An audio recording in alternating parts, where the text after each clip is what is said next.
Loài người không còn nghi ngờ gì nữa là loài thông minh nhất trên trái đất. Nhưng rõ ràng chúng ta có gốc gác từ khỉ hình người. Hàng triệu năm trước, tổ tiên chúng ta là khỉ hình người. Khỉ hình người sống ở châu Phi. Chúng ta tiến từ đó tới nay như thế nào? Chuyện gì đã xảy ra? Điều gì đưa chúng ta vào con đường trở thành loài người? Những câu hỏi lớn, nhưng giờ đã có câu trả lời. Tổ tiên của ta bắt đầu quan tâm người khác nghĩ gì và quan tâm người đó nghĩ gì về mình. Ngày nay, những phát hiện mới khiến họ trở nên sống động chưa từng thấy. Cuối cùng, ta đã đối diện với tổ tiên từ thuở khai sinh của loài người.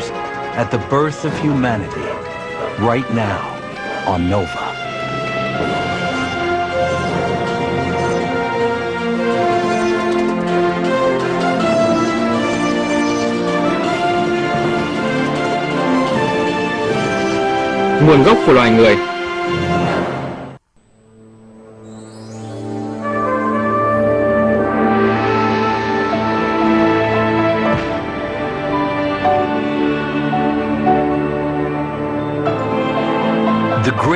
Thung lũng vết nứt lớn ở Đông Phi.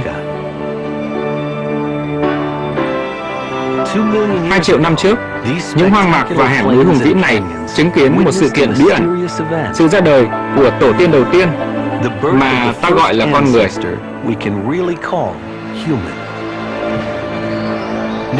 Những khám phá mới tiết lộ một sinh vật giống chúng ta một cách kỳ lạ. Một nhà lữ hành thế giới, một người làm ra công cụ, một thợ săn, người tìm ra lửa. Sinh vật của xã hội loài người đầu tiên. Thật đáng kinh ngạc, những phẩm chất biến chúng ta thành loài người không bắt đầu bằng chính giống loài của chúng ta, người khôn ngoan. Mà sự ra đời thực sự của loài người bắt đầu từ trước đó rất lâu, hàng triệu năm trước. Hãy hình dung toàn bộ lịch sử thời gian loài người đưa chúng ta trở về thời kỳ kim tự tháp Ai Cập, 5.000 năm trước. Gấp đôi lên 10.000 năm trước, khi thực vật được nuôi trồng và nông nghiệp bắt đầu. Gấp đôi lên lần nữa 20.000 năm trước, tới thời kỳ các thợ săn thủy băng hà vẽ những hình ảnh gây ngạc nhiên trên tường hang động. Gấp thêm 6 lần, đưa chúng ta trở lại 1,3 triệu năm trước, khi sinh vật đầu tiên trông rất giống chúng ta, người đứng thẳng tại thung lũng vết nứt lớn ở châu Phi.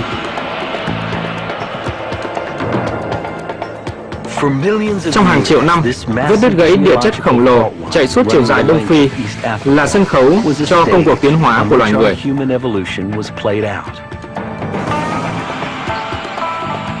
Tất cả bắt đầu khi những con khỉ đầu tiên đứng thẳng trên 2 chân khoảng 6 triệu năm trước.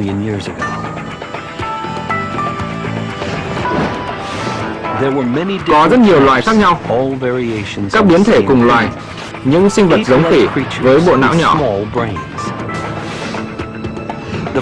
Hóa thạch có tên gọi Lucy là thí dụ nổi tiếng nhất. Cô bé chỉ cao 1,1 mét với bộ não bằng kích thước não tinh tinh. Trong hàng triệu năm, sinh vật như cô ấy lang thang trong các cánh rừng và hoang mạc châu Phi. Nhưng rồi có điều gì đó thay đổi. Khoảng 2 triệu năm trước, những sinh vật mới xuất hiện với khả năng chưa từng có trong vương quốc các loài. Hãy gặp người đứng thẳng, người chế tạo ra công cụ và là thợ săn, một trong những thành viên đầu tiên của loài người chúng ta. Đó chính là những sinh vật giống người, loài người.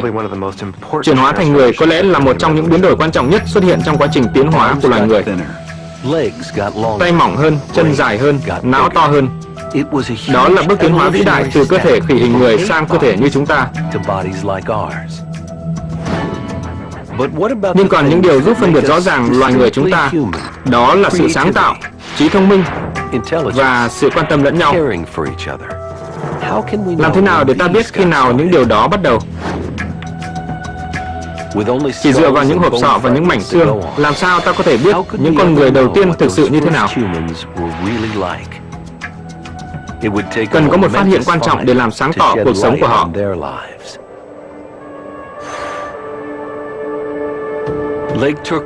Hồ Turkana, phía bắc Kenya, được bao bọc bởi núi lửa và sa mạc nóng bỏng trải dài. Năm 1984, hai nhà nhân chủng học nổi tiếng Richard và Licky làm việc tại vùng biển cạn hẻo lánh này. Khi tôi đang ở phía đông của hồ, Richard lao tới và nói, "Chị phải đến, có một thứ gì đó rất thú vị." Là gia đình cổ nhân chủng học hàng đầu, người nhà Licky quen với các xương hóa thạch. Nhưng hóa thạch này rất đặc biệt. Một người trong nhóm của Licky tìm thấy mảnh sọ của một trong những người tiền sử. Qua hình dáng và kích thước có thể đoán đó là người đứng thẳng và không chỉ có một mẩu xương. Chúng tôi bắt đầu xem xét di chỉ trên phạm vi rộng hơn. Tất nhiên chúng tôi tìm được phần còn lại của hộp sọ. Một hộp sọ hoàn chỉnh đã là hiếm, nhưng đó mới chỉ là bắt đầu. Chẳng mấy chốc, các bộ phận của bộ xương người đứng thẳng chưa từng được tìm thấy bắt đầu xuất hiện. Không tin nổi, nhưng chúng tôi bắt đầu tìm được những mẩu xương sườn. Đó là những bộ phận của người đứng thẳng, chưa ai biết, chưa ai từng thấy. Vì thế, mỗi mẩu xương lộ ra từ lòng đất là một điều mới mẻ đối với giới khoa học.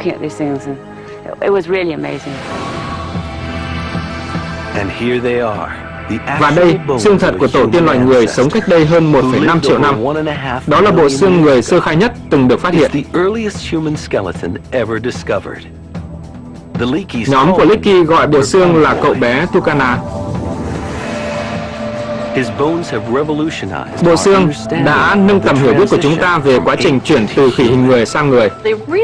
Điều thực sự quan trọng về cậu bé Turkana là sự đầy đủ của bộ xương. Chúng tôi có xương chân, tay, ít xương sống và xương sườn. Thường thì khi tìm thấy những thứ này, chỉ cần mẩu xương nhỏ cũng làm chúng tôi háo hức. Nhưng mẩu xương nhỏ đó không thể cho chúng tôi biết được về một cá thể. Có bộ xương gần như đầy đủ, ta có thể bắt đầu đưa ra những câu hỏi lớn. Câu hỏi lớn đầu tiên, cậu ấy trông như thế nào? Bộ xương cho chúng ta biết cậu ấy cao 1,57 mét, vóc dáng giống loài người hơn là loài khỉ. Nhưng giống tới mức nào? Họa sĩ cổ nhân chủng học Victor Dick chuyên vẽ và điêu khắc tổ tiên loài người chúng ta với độ chính xác giải phẫu cao.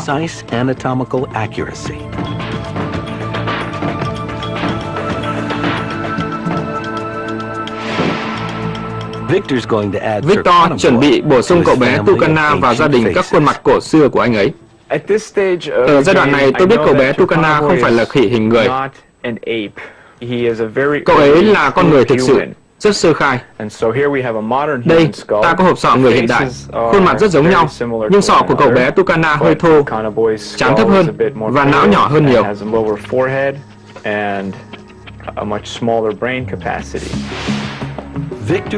Victor sẽ tái tạo lại khuôn mặt cậu bé Turkana từng lớp cơ một dựa trên kiến thức về tử thi và giải phẫu học hiện đại.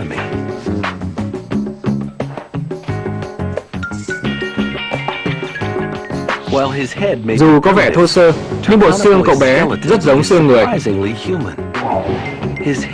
Hông rộng hơn một chút, tay dài hơn, nhưng hình dạng tổng thể đúng như chúng ta. Cậu bé Turkana và người đứng thẳng, nếu ta nhìn từ cách 30 mét, ta sẽ khó phát hiện ra là gì, nhưng đó hẳn là một con người.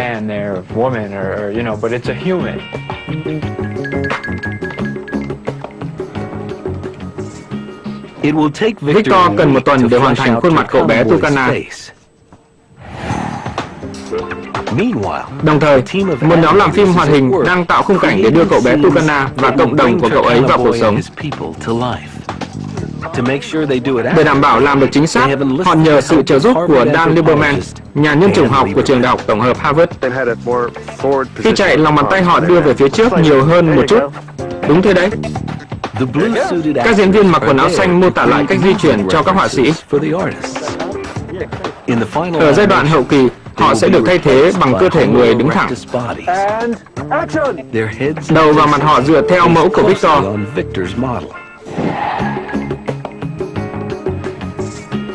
Khi đầu cậu bé Tucana được tái tạo gần xong, khuôn mặt hiện ra rất giống chúng ta.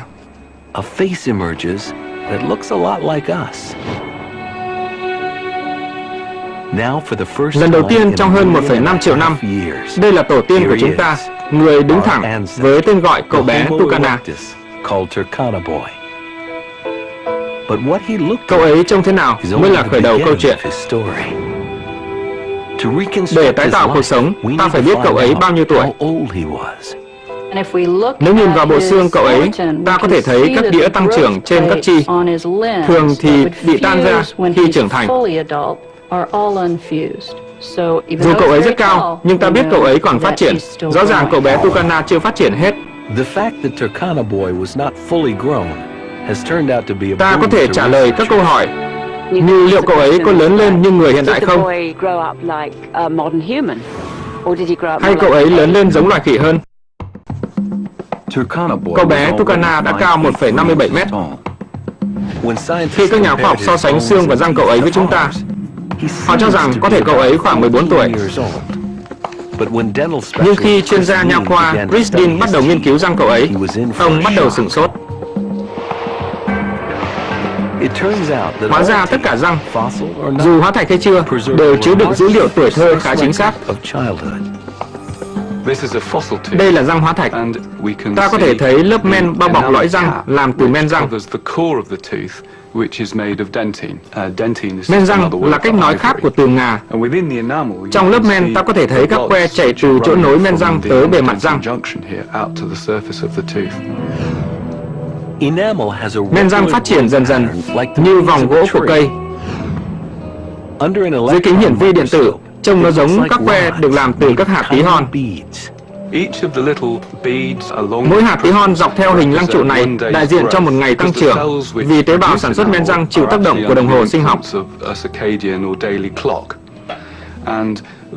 Chất tiết ra trong ngày tăng nhanh rồi chậm dần. Ở mỗi cây răng đều chứa đựng dữ liệu vĩnh cửu về quá trình đó. Ta có thể thấy các que chạy suốt qua mô này, và sau mỗi ngày, dọc que này có rung động khi mô xê dịch chậm dần rồi nhanh dần. Nếu đếm các hạt ở sợi này, ta có thể biết chính xác răng đã phát triển bao nhiêu ngày. Khi Chris quan sát răng hóa thạch của cậu bé Tucana, ông thấy rất ngạc nhiên. Thực tế, cậu bé Tucana chưa đến 14 tuổi, mà mới 8 tuổi. Điều đó cho thấy sự tăng trưởng của cậu bé Tucana giống hơn với loài tinh tinh ngày nay. Cao 1,57 mét ở tuổi lên 8, cậu bé chắc hẳn đã lớn rất nhanh với tốc độ giống với loài tinh tinh hơn chúng ta. Tuổi thơ của tinh tinh rất ngắn. Nó trưởng thành ở tuổi dậy thì khi lên 7. Tuổi thơ của con người dài hơn. Chúng ta đến tuổi dậy thì vào khoảng 12 tuổi. Vì thế khi tiến hóa từ khỉ hình người, tuổi thơ dài hơn. Nhưng lợi thế ở chỗ nào khi trẻ con phải phụ thuộc, phải được cho ăn, chăm sóc và mất nhiều thời gian để trưởng thành? Bí ẩn của tuổi thơ kéo dài là điểm mấu chốt trong công cuộc tiến hóa của loài người. Điều đó có thể liên quan đến kích thước não. Con người có bộ não lớn nhất nếu so sánh tương quan với các kích thước cơ thể. Bộ não lớn đến mức phần lớn tăng trưởng não phải diễn ra bên ngoài dạ con. Nếu không, đầu ta không qua được sinh môn. Tuổi thơ kéo dài chậm chạp cho bộ não có thời gian phát triển sau khi sinh, và thời gian học mọi thứ ta cần để hoạt động trong xã hội loài người phức tạp. Đó là lợi thế của tuổi thơ kéo dài, ít nhất là đối với chúng ta. Thế còn cậu bé Tucana thì sao? Bộ não của cậu ta có kích thước 900cc, nhỏ hơn não chúng ta, nhưng lớn gấp đôi não của một con tinh tinh. Liệu cậu ta có suy nghĩ và nói được như chúng ta không? Ralph Holloway tin rằng có. Ông đã thu thập vỏ não của tổ tiên loài người trong hơn 30 năm. Vỏ não là một cái khuôn được lấy từ bên trong hộp sọ, cho thấy hình thù của bộ não. Ralph đặc biệt quan tâm đến cái gọi là vùng Broca. Vùng Broca liên quan đến chức năng trí nhớ, chức năng hành xử, nhưng có vai trò quan trọng đối với khía cạnh ngôn ngữ. Trong bộ não của cậu bé Tucana, Ralph tin rằng ông ấy thấy bằng chứng có thay đổi đặc biệt ở vùng Broca gắn với giao tiếp. Vùng đỉnh Broca trên cậu bé Tucana hoàn toàn hiện đại về mặt diện mạo. Đó là bằng chứng chắc chắn cho khả năng giao tiếp tượng trưng, nói cách khác là ngôn ngữ. Đó là ý kiến gây tranh cãi. Ta sẽ không bao giờ biết chắc Tucana có nói được hay không. Nhưng có những manh mối khác về trí thông minh của cậu ta, những công cụ bằng đá mà cậu ta để lại. Người đứng thẳng làm công cụ như chiếc rìu bằng đá đây. Nó được mài khắp hai mặt. Mũi rìu cho phép ta làm những việc cần độ nhọn.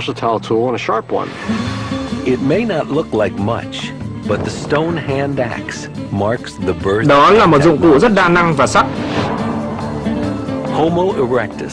Người đứng thẳng đã để lại cho ta nhiều dấu hiệu về tài sáng chế. Ở miền trung Kenya này, Rickford đang nghiên cứu một báu vật của người đứng thẳng.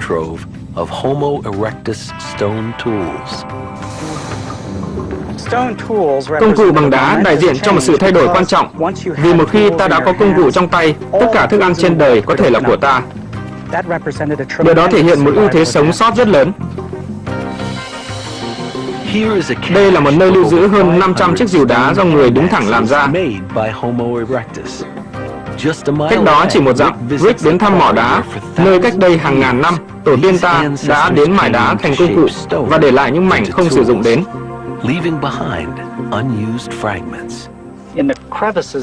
Trong những đường nứt dưới chân tôi có hàng ngàn mảnh đá thải ra từ việc làm công cụ.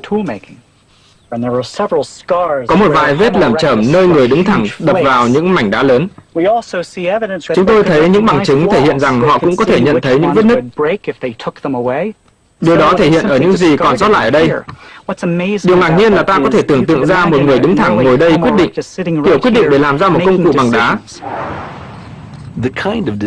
Đó là một kiểu công cụ đã được John Shea nghiên cứu miêu tả lại. Tôi đã đập nhẹ một chút.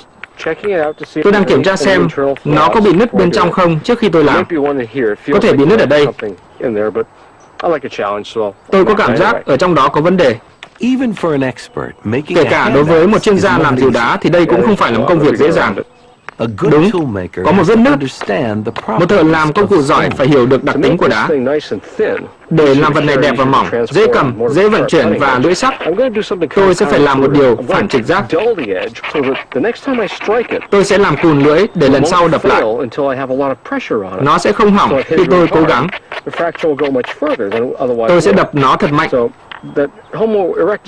Người đứng thẳng cho ta biết họ có khả năng nghĩ trước và chủ tính hậu quả của những hành động của mình. Ta sẽ nhìn vào đây, chuyện gì sẽ xảy ra. Nhiều viên đá trong số này có khiếm khuyết. Không tìm được chúng có thể là một thảm họa. Tôi có thể thấy trong đó vẫn còn những vết nứt. Có thấy không? Nó ở ngay đây. Tôi mài quanh nó, nhưng nếu tôi là người tiền sử phát hiện ra nó, tôi sẽ thôi không làm rìu đá từ mảng đá đó nữa. Nếu tôi chạy quanh hoang mạc đuổi theo tê giác hay làm thịt tê giác trong khi sư tử đang đi vòng quanh, rồi cái rìu đá của tôi bị vỡ, và thế là tôi gặp rắc rối. Liệu tối nay về nhà tôi có cái gì để ăn không? Là người đứng thẳng, tôi có thể trở thành bữa ăn cho thú dữ. Một thợ thủ công lành nghề, người đứng thẳng đã tiến hóa một trí thông minh mới. Nhưng bộ não lớn hơn của anh ta lại đi kèm với cái giá tiềm ẩn. Bộ não hiện đại chiếm 25% năng lượng cơ thể chúng ta. Với bộ não và cơ thể lớn, người đứng thẳng cũng như cậu bé Tucana cần nhiều dinh dưỡng hơn từ vùng hoang mạc. Cậu bé Tucana trưởng thành có thể cao 1m8. Đây là sinh vật to khỏe, có nguồn năng lượng khổng lồ. Một người có thể thỏa mãn nguồn năng lượng đó bằng cách ăn rất nhiều cây cỏ. Nhưng có một loại thức ăn có thể cung cấp dinh dưỡng mà một bộ não trưởng thành và cơ thể cần. Ở châu Phi thì có rất nhiều. Nguồn thức ăn chất lượng cao và có lẽ là quan trọng nhất đối với sự tiến hóa của loài người là thịt và thực phẩm từ thịt. Chúng rất giàu protein và calo.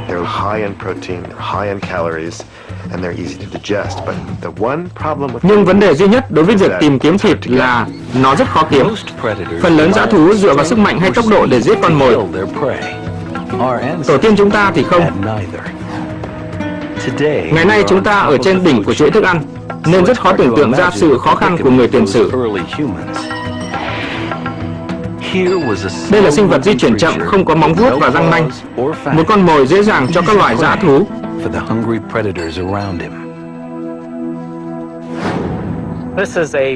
Đây là hóa thạch trán và đỉnh lông mày của người đứng thẳng, và trên đó ta thấy có vết cắn của động vật ăn thịt. Điều này làm ta nhớ ra rằng các cá thể người đứng thẳng không ở trên đỉnh chuỗi thức ăn. Vậy làm thế nào Tucana, một người yếu đuối với bộ não lớn cần nhiều calo, có thể kiếm được thịt? Người đứng thẳng đã phải đối mặt với một vấn đề: làm thế nào để giết một con vật to lớn nguy hiểm có nhiều thịt và mỡ mà không bị nó giết hại? Tôi nghĩ câu trả lời cho câu hỏi đó là những đổi mới thông minh, là khả năng chạy bền bỉ và hoạt động cao giữa buổi trưa. Tổ tiên của người đứng thẳng, loài khỉ nhỏ bé như Lucy có 2 chân nhưng có lẽ không chạy nhiều.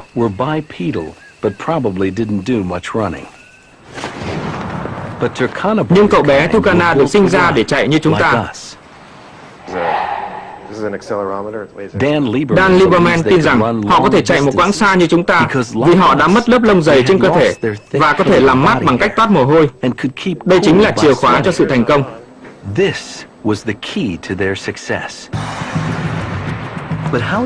Nhưng làm sao ta biết liệu những thay đổi cốt yếu này diễn ra vào thời cậu bé Tucana hơn 1 triệu năm trước? Da và lông hiếm khi giữ được hóa thạch, nên để tìm hiểu điều này, ta phải xem xét một sinh vật có liên quan mật thiết, đó là con dận.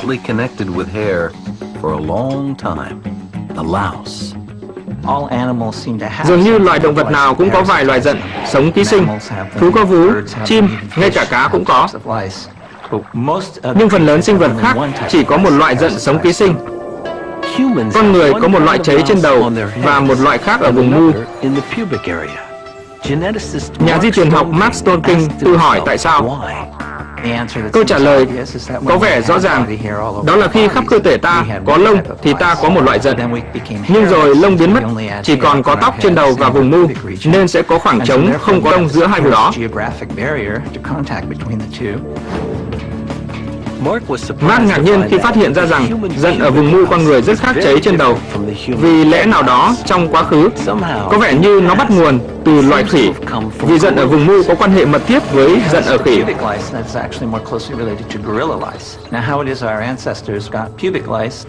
Không cần suy đoán vì sao vùng mu của tổ tiên ta lại có dận từ loài khỉ, nhưng dù sao ta cần dận từ loài khỉ để tìm hiểu vấn đề này.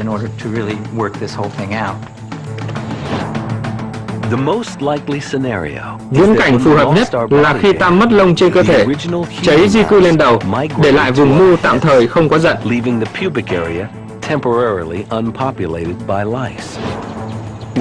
Khi tổ tiên ta tiếp xúc với khỉ, có lẽ ngủ ở tổ của chúng hay tìm thịt trên xác chúng, dận từ khỉ đã định cư ở vùng mu của họ.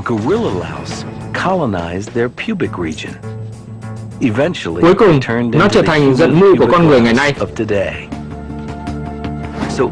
Nếu ta tìm hiểu được khi nào dận ở vùng mu con người và dận của khỉ khác nhau, ta sẽ biết khi nào cơ thể ta mất đi phần lông.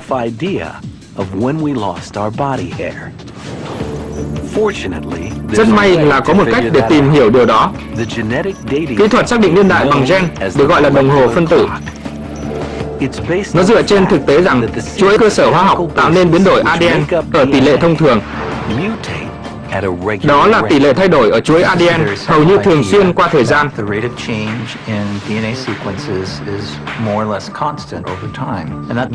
Tức là có một cách để ta xác định khi nào cả hai loài lần cuối cùng chia sẻ tổ tiên chúng ta. Bằng cách đếm các điểm khác biệt trong mã gen của hai loài, giới khoa học có thể xác định chúng tiến hóa tách khỏi nhau bao lâu. Khi Mark dùng đồng hồ phân tử để đếm điểm khác biệt giữa ADN của giận trên khỉ và ADN của giận trên vùng mu con người, ông đã xác định được niên đại khi chúng tách nhau.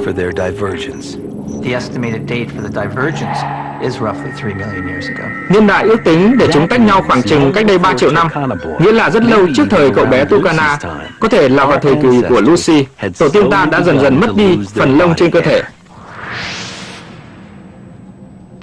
Cậu bé Tucana gần như không có lông như chúng ta. Điều đó có thể cho cậu ta lợi thế so với các loài dã thú. Phần lớn động vật gặp bất lợi dưới ánh nắng ban trưa vì chúng trở nên quá nóng. Chúng chỉ có thể làm mát bằng cách thở.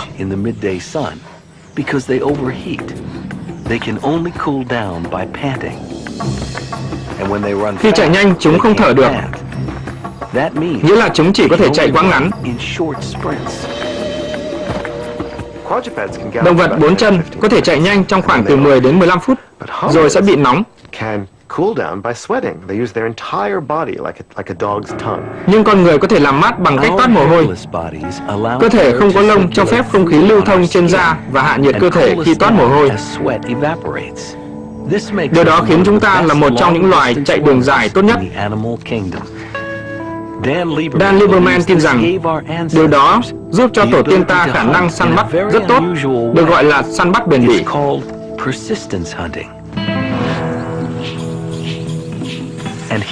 Ông cũng tin rằng tư liệu về nhân chủng học có thể cho ta thấy điều đó thực hiện như thế nào.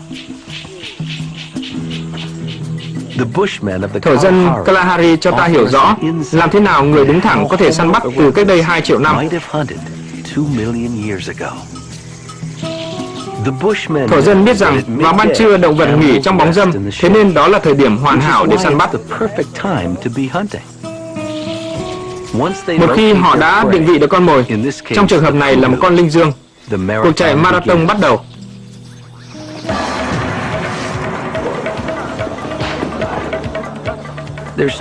Phương thức thật đơn giản, chạy đến kiệt sức. Mỗi lần con vật định nghỉ, các thợ săn lại truy đuổi, bắt nó chạy tiếp. Họ không cho nó cơ hội để hạ nhiệt.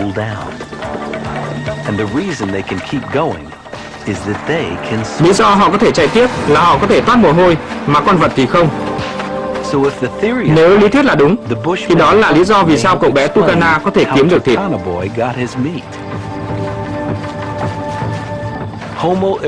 Người đứng thẳng đã tìm ra một cách cải tiến để nuôi bộ não háu đói của mình.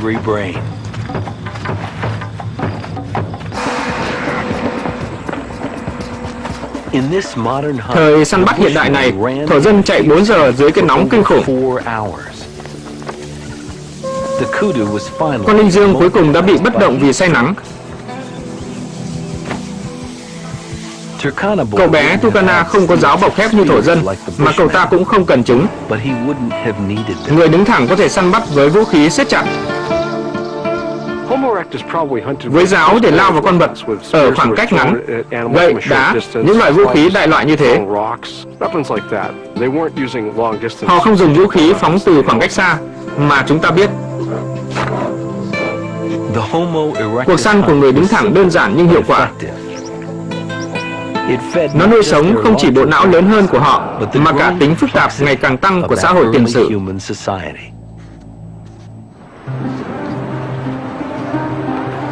Có những loài sinh vật sống tập thể khác, nhưng không loài nào giống chúng ta.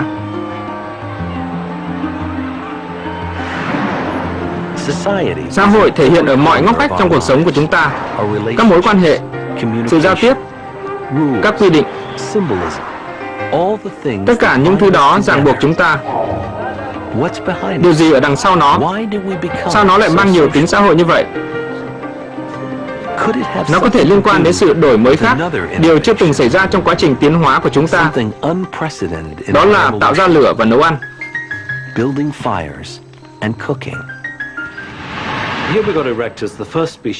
Từ đây xuất hiện loài đứng thẳng, loài đầu tiên trông giống chúng ta. Tôi nghĩ chỉ việc nấu ăn mới có thể giải thích tính quan trọng của sự thay đổi này. Bằng chứng sớm nhất rằng tổ tiên chúng ta chủ đích dùng lửa nấu ăn có từ lâu trước thời kỳ của cậu bé Tucana. Nhưng Wrangham chắc chắn người đứng thẳng tạo ra lửa sớm hơn nhiều. Giờ đây lần đầu tiên ta có một loài cam kết sống trên mặt đất, vì họ đã mất đi khả năng biết leo trèo. Họ ngủ như thế nào?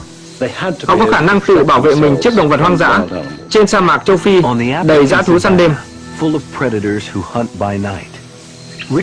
Richard tin rằng cậu bé Tucana và cộng đồng của cậu ta không thể sống sót mà không có lửa. Ông nghĩ chỉ có sự nấu ăn làm thức ăn mềm và dễ tiêu hóa hơn mới giải thích được việc người đi thẳng có răng nhỏ hơn và ruột nhỏ hơn nhiều. Những điều này tương thích với việc giảm quá trình tiêu hóa. Đó là kết quả của việc nấu ăn, ngoài ra không gì khác. Tổ tiên của chúng ta có được lợi ích từ việc nấu ăn. Một điều nữa cũng xảy ra, ít ra là theo Wrangham, rằng chúng ta trở nên rất dễ gần gũi. Con người có tính bình tĩnh tuyệt vời so với tinh tinh. Tính đó ở đâu ra? Chúng ta bị thu hút tới khu đất chung nơi có lửa. Wrangham tin rằng chúng ta đã học cách giao tiếp khi ngồi quanh đống lửa trong khi thức ăn đang được nấu.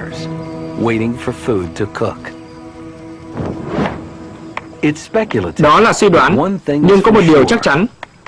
Trong thế giới người đứng thẳng, các quan hệ xã hội phát triển. Mối quan hệ giữa mẹ con phải rất khác loài khỉ. Chẳng hạn, một con đười ươi mẹ sẽ không cho cá thể nào mang con nó đi và sẽ luôn tiếp xúc với con của nó trong ít nhất 6 tháng đầu đời, không giây phút nào rời xa con.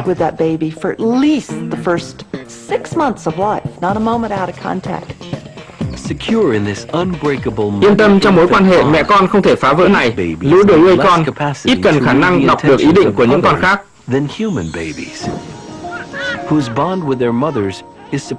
Mối quan hệ của mẹ và em bé không vững chắc bằng. Sự thật là người mẹ có thể để con một mình nhiều hơn đười ươi mẹ.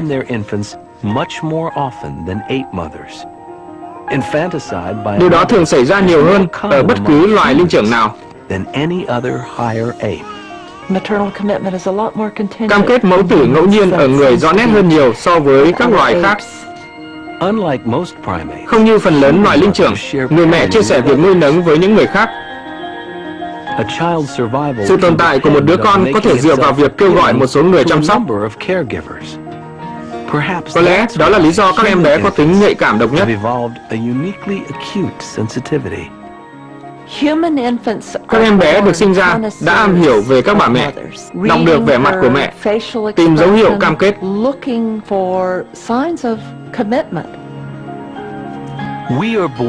Chúng ta sinh ra đã bị kiểm soát bởi nhận thức về mục đích và tình cảm của người khác, điều độc nhất trong thế giới các loài. Từ khi nào con người phát triển năng khiếu này nhờ tình trạng tâm thần và tình cảm đối với người khác và quan tâm đến những gì người khác nghĩ về mình? Những bản năng xã hội này có thể phát triển cùng với người đứng thẳng không? Cùng với việc hợp tác săn bắn, có phải bộ não lớn hơn, thời thơ ấu dài hơn, cũng như việc dùng lửa xuất hiện hay không?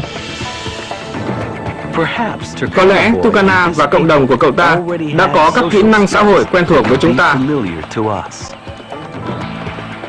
Đây là sinh vật xã hội thông minh với khả năng hợp tác ngày càng tăng.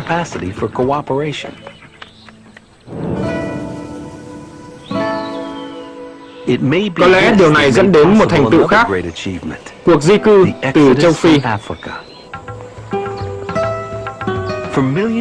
Trong hàng triệu năm, những tổ tiên sớm nhất của chúng ta đã ở trên các hoang mạc châu Phi. Nhưng một lúc nào đó, họ bắt đầu ra đi. Hóa thạch hộp sọ và công cụ của họ được tìm thấy ở Trung Quốc và Indonesia. Câu hỏi đặt ra là họ rời châu Phi khi nào và tại sao? Khi cậu bé Tucana được tìm thấy, giới khoa học tưởng họ đã tìm ra được câu trả lời. Đây là một tổ tiên có não lớn và khỏe, có khả năng trải qua một cuộc di cư gian khổ. Cậu ta có cái nhìn của một nhà chinh phục thế giới. Giữa thập niên 80, chúng ta nghĩ loài người như người này đã rời châu Phi, nhưng có lẽ là từ 1 triệu năm trước. Trong nhiều thập kỷ, giới khoa học tin rằng con người vạm vỡ cao lớn như cậu bé Tucana đã rời châu Phi 1 triệu năm trước. Nhưng các phát hiện mới cho thấy cuộc di cư này có thể bắt đầu từ sớm hơn rất nhiều. Dmanisi, Georgia. Các ngọn núi và đồng bằng vùng Kafka cách thung lũng vết nứt lớn hàng ngàn dặm, chưa từng có hoa thạch nào của tổ tiên người tiền sử. Nhưng rồi đã có một phát hiện gây sửng sốt. Đó là hàm dưới với răng dốc xuống.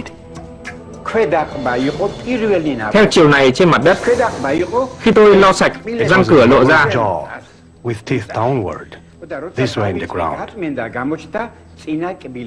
Tôi bỗng thấy rằng chúng ta đã phát hiện ra dấu vết của một giống họ người. Nhưng đó là giống nào?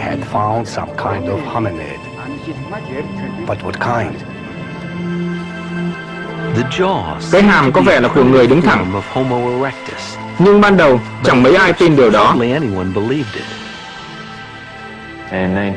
Năm 1991, khi chúng tôi phát hiện ra chiếc hàm này, nhiều nhà khoa học còn hoài nghi về nó, vì thật khó tưởng tượng rằng Georgia, vùng Kafka lại ở trên bản đồ tiến hóa của con người.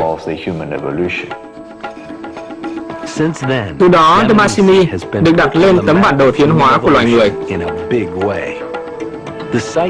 Di chỉ đó trở thành nơi tìm hóa thạch của người đứng thẳng. Họ đã làm thay đổi suy nghĩ của chúng ta về việc ai rời châu Phi và từ khi nào. Họ chứng tỏ rằng những người đầu tiên rời châu Phi còn nguyên thủy hơn cả cậu bé Tucana. Người ta cho rằng giống người rời châu Phi có vóc dáng cao như cậu bé Tucana với kỹ thuật tiên tiến. Dmanisi đã chứng minh điều ngược lại. Cao 1,35 mét, họ nhỏ hơn Tucana, vai giống khỉ hơn và kỹ thuật chế tác đá đơn giản. Họ còn nguyên thủy hơn và có bộ não nhỏ. Đồng thời họ cũng sử dụng những công cụ bằng đá cổ xưa. Bất ngờ tiếp theo là họ đã xác định được niên đại của di chỉ. Phong cảnh Dmanisi cổ đại đã được dựng lên từng lớp qua hàng triệu năm. 1,81 triệu năm trước, núi lửa phun trào với quy mô lớn làm lắng đọng một lớp tro bụi. Hóa thạch ở phía trên lớp tro bụi nên nó phải ít tuổi hơn, khoảng 1,8 triệu năm tuổi.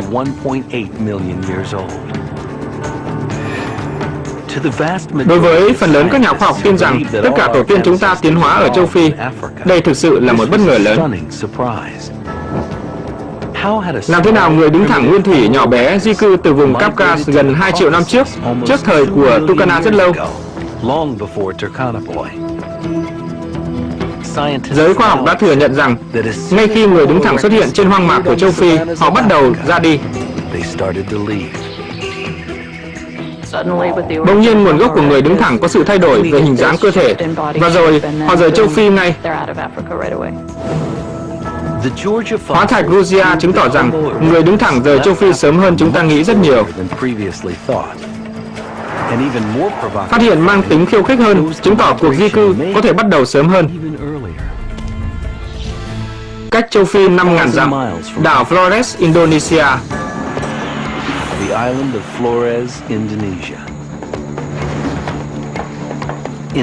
Năm 2003, các nhà nghiên cứu đã có một phát hiện lạ đến mức không ai biết nó là gì. Họ tìm thấy xương của tổ tiên loài người tí hon, chỉ cao hơn 90 cm, còn nhỏ hơn hóa thạch Dmanisi. Họ gọi tổ tiên mới này là Homo floresiensis, và vì kích thước tí hon của nó, họ đặt biệt danh cho nó là người Hobbit. Điều này tạo ra một tiếc nuối lớn vì ta không biết chắc về thứ ta đang thấy ở đây. Kích thước nhân trong bộ não người Hobbit xấp xỉ 400 cm khối. chỉ lớn hơn bộ não của Lucy. The famous bipedal ape from 3 million years ago.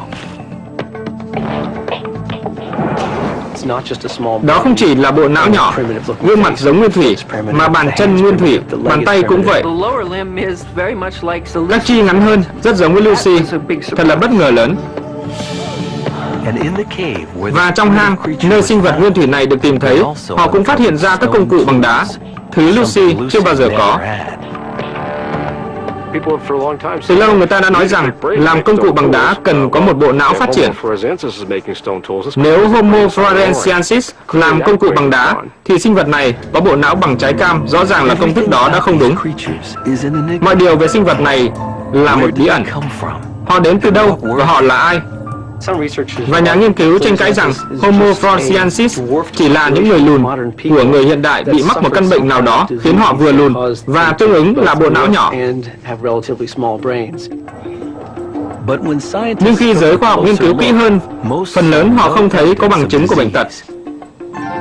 Các công cụ bằng đá và hình dáng khuôn mặt đã chuyển trọng tâm sang người bạn cũ của chúng ta, người đứng thẳng. Và nhà nghiên cứu cũng nghĩ rằng Homo floresiensis tiến hóa từ người đứng thẳng. Nhưng sao họ lại nhỏ bé như thế?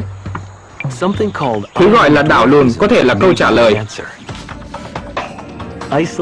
Bị cô lập trên đảo với nguồn thức ăn hạn chế, thú có vú lớn đôi khi nhỏ lại theo thời gian. Trên đảo Flores đã từng có voi pygmy to bằng con bò. Liệu cùng một sức ép tiến hóa có tác động lên người đứng thẳng để sản sinh ra người Hobbit không?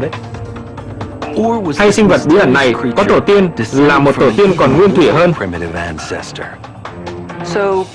Có lẽ chúng ta đang nghiên cứu mẫu thời kỳ đầu của nòi giống người. Dù người Hobbit là gì, thì có lẽ tổ tiên của họ đã thực hiện làn sóng di cư đầu tiên ra khỏi châu Phi. Một sinh vật chưa biết, nửa giống khỉ hai chân như Lucy, nửa giống người đứng thẳng. Part bipedal ape like Lucy and part Homo erectus.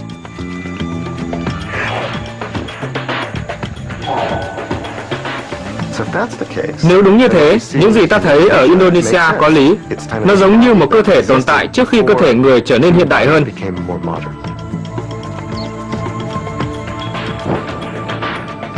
Điều gì đã đẩy những sinh vật như thế rời khỏi châu Phi?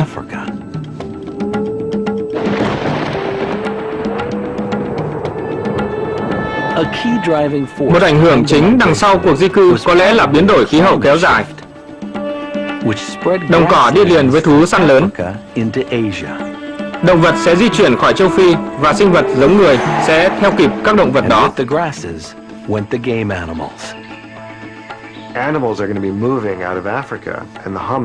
Dù sao, đó cũng là kế sinh nhai của họ. Tất nhiên, tổ tiên chúng ta không biết họ đi khỏi châu Phi. Họ chỉ đi theo những động vật mà họ phụ thuộc vào, qua Sinai lên Trung Đông và xa hơn. Nó được gọi là một cuộc di cư, nhưng thực ra không phải vậy. Khi người ta nghĩ về di cư, người ta nghĩ về Kinh Thánh, hoặc nếu nghĩ đến di trú, họ nghĩ đến những người châu Âu đầu tiên tới Tân Thế Giới. Nó có thể không giống di trú lịch sử, sự phân tán loài người ra khỏi châu Phi.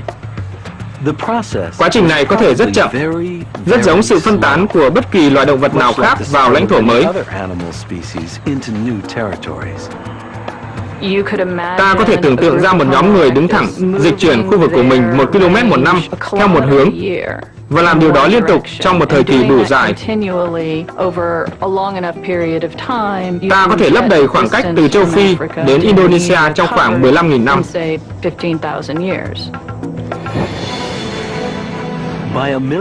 Một triệu năm trước, tổ tiên chúng ta đã định cư ở châu Á, từ vùng Kafkas tới Indonesia. Họ cũng ở châu Âu, như phát hiện ở Tây Ban Nha. Điều đó cho thấy người đứng thẳng đã chinh phục cả cựu thế giới.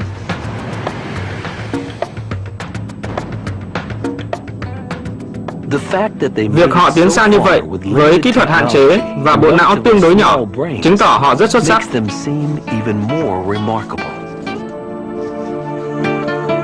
and their Tuổi longevity thọ của họ is cũng astonishing. thật đáng kinh ngạc. A few pockets of Vài nhóm người đứng thẳng practice vẫn còn bám trụ ở châu Á still going on in 50.000 Asia năm trước. just 50,000 years ago.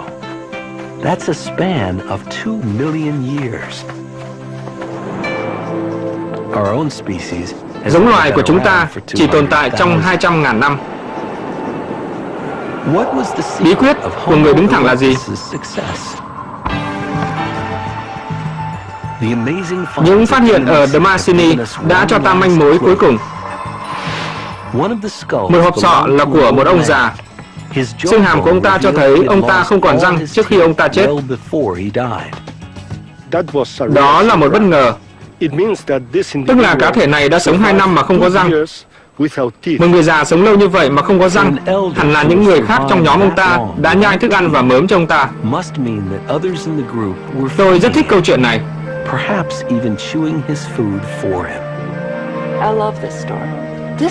Đó là một bằng chứng khác thường của quá khứ về chất lượng đời sống tình cảm tiêu biểu cho người đứng thẳng. Đây là manh mối đối với điều đó có thể là di sản quan trọng nhất của giống người này với bản năng chăm sóc lẫn nhau.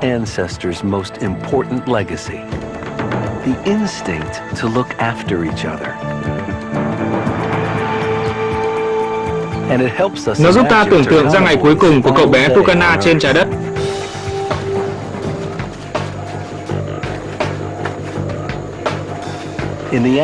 Theo kịch bản của những người làm phim, cậu ta bắt đầu một ngày mới với một cuộc đi săn, nhưng cậu ta đã gặp rắc rối. Tại sao vậy? Bằng chứng từ bộ xương cho thấy cậu ta bị ốm vào thời điểm cậu ta chết. Nếu xem xét hàm dưới, ta có thể thấy ngay dưới chân răng bị áp xe và nhiễm trùng. Loại nhiễm trùng nguy hiểm có thể đã giết chết cậu ta. Loại nhiễm trùng đã ăn vào xương hàm hẳn là rất đau. Cậu bé Tucana đau đớn, không thể tiếp tục cuộc săn. Turkana boy is in so much pain, he's unable to continue the hunt. Biết được mình sẽ được chăm sóc, cậu ta trở về trại để tìm sự an ủi. Tôi nghĩ cậu ta có thể là một anh chàng khốn khổ rất đau đớn, phụ thuộc vào sự bố thí. Đây là giống người đã biết cảm nhận rằng phải yêu thương và chăm sóc lẫn nhau.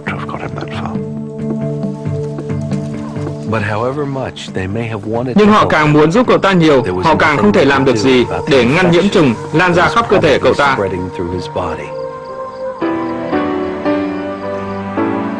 From what the evidence suggests, I just always imagined him not knowing what was Và cậu ta wrong buồn vì điều đó.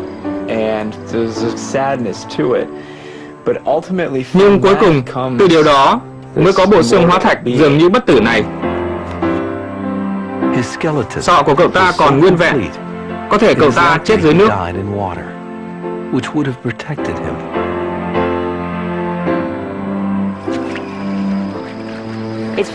Lấy được một bộ xương còn nguyên vẹn là công việc rất khó khăn. Vì bình thường, dã thú sẽ ăn hết. Trong trường hợp này có vẻ như thi thể cậu ta rạp xuống đầm lầy, nên dã thú không thấy và không ăn được. Nó dần bị phân hủy, và khi nước dâng lên cao, mang theo bùn cát và chôn nó. Ta có thể thấy dấu chân hà mã dọc theo xương và vài cái xương sườn dựng thẳng đứng thay vì nằm trên mặt đất. Ta có thể tái tạo toàn cảnh cách cậu ta đã chết.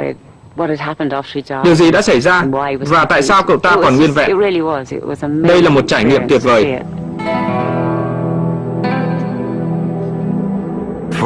Trong gần 2 triệu năm, xương cậu ta được đất bảo quản.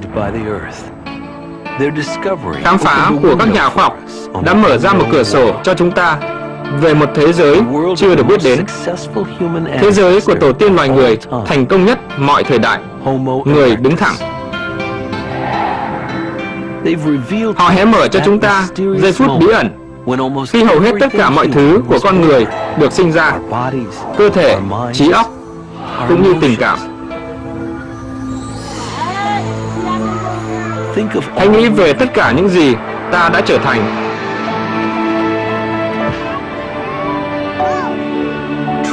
Và hãy lần theo nguồn gốc của chúng ta qua những người đi trước.